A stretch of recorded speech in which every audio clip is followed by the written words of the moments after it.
is a tutorial on how to make a removable hard case for your paperback. For the height of your cover, I usually like to use an extra centimeter, so I have 5 millimeters on each side for a gap.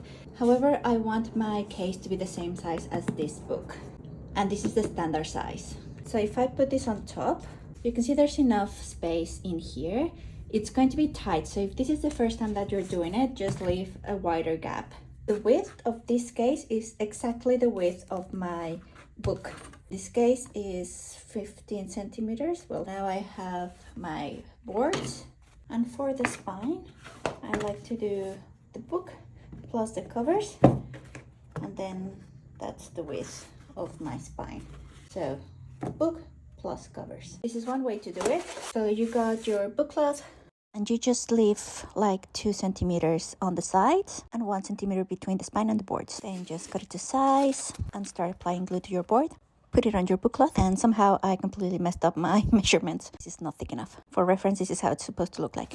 Anyway, turn it over and just smooth everything with your bone folder. And really work those hinges in. Cut the corners. I'm gonna do top and bottom first and the sides later. Obviously, I messed up with this really bad, but hopefully it's not going to be as hard.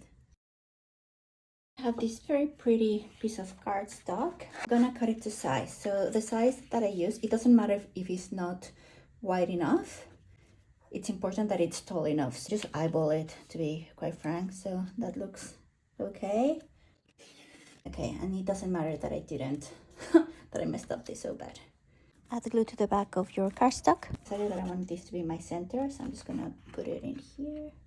And before you smooth everything, start at the center. I like to do the center first and then the hinges and then the sides, because as you can see, because of the hinges, this kind of pulled in into the center. So this way you make sure that you get everything nice and crisp. You can also use your fingers.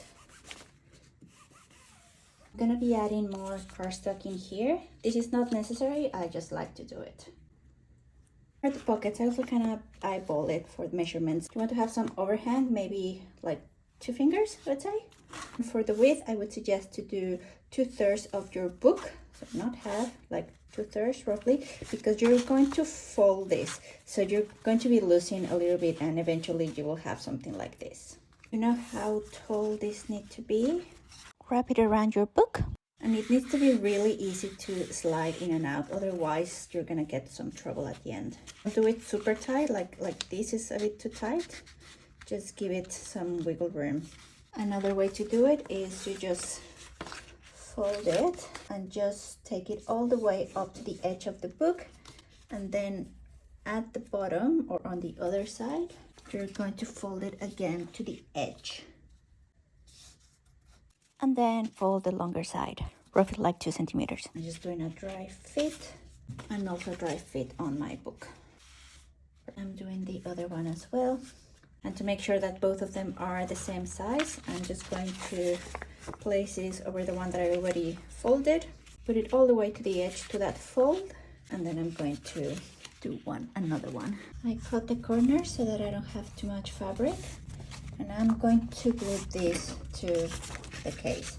So I start with the long side first, or the sides, and then top and bottom. So I put some waste paper in here and also at the bottom.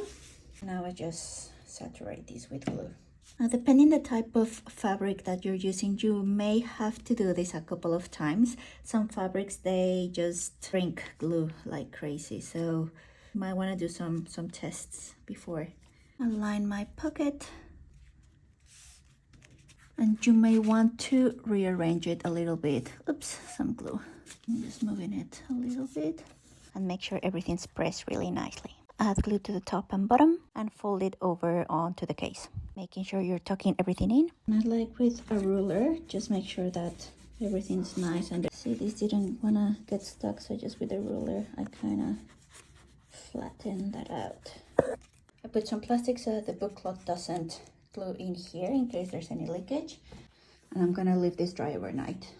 Option number 2, you have your book cloth, and it is 10 centimeters longer than what you need.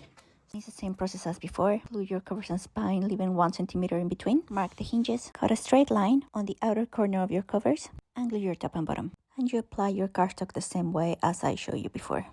And we're gonna fold this flat, is that what it's called? And make sure that you really press it in the corners. This is gonna to ensure that the corner, when you fold it, is going to be nicely wrapped. Here is a good time to test that this is actually going to fit.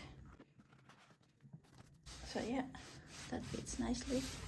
And I'm putting a tiny bit of glue in here so that when it falls, you can stick to it more securely.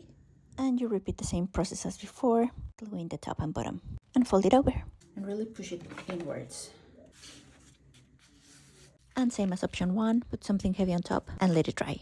And this is the next day. And this is the final result. Option 1, I first saw this do by Binder Bindery. Option 2, I saw Giuseppe from Instagram do something similar. There's no tutorial, but I think that's how you do it. And this is a comparison side by side for option 1 and 2. They both look pretty similar, I think. So yeah, give it a try. It's actually a lot easier than it looks. And follow along to see how I make the designs on the other books. Okay, bye!